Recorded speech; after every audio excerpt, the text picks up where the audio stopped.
Should Christians be anxious? That is a question that I've been asking myself for many years.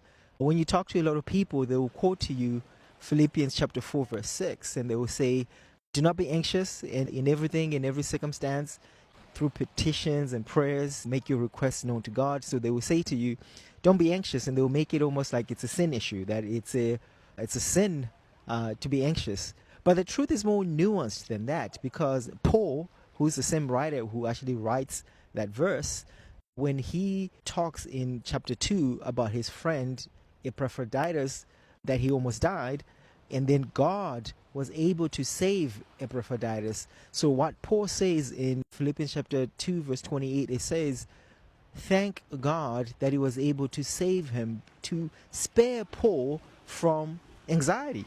So Paul was anxious. And before any of you kind of Greek nerds, Bible nerds start saying to me, don't you understand those are two different words? They are two different words, but it's the same concept. It's the same concept that he was anxious. If you go to any English Bible translation, it will translate that verse with Paul saying, I wanted to be less anxious. So can Christians be anxious?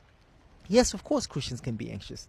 And anxiety is not a thing that just kind of happened at a point in time that I was anxious and now I'm not anxious. It's actually more of a daily choice. You have to decide whether you're going to wallow, continue and stay in your anxiety, that you should actually do something about it. So I would say to you, if you're feeling anxious, pick up the Bible and read a psalm like Psalm 56, where it says in verse 3 and 4, when I am afraid, or when I'm anxious, when I'm worried, when I'm fearful, I put my trust in God. So this is a daily decision that anytime you feel that the storms of life are bringing you down, that you can get to God. Yes, Christians do get anxious, but we bring our anxiety to God.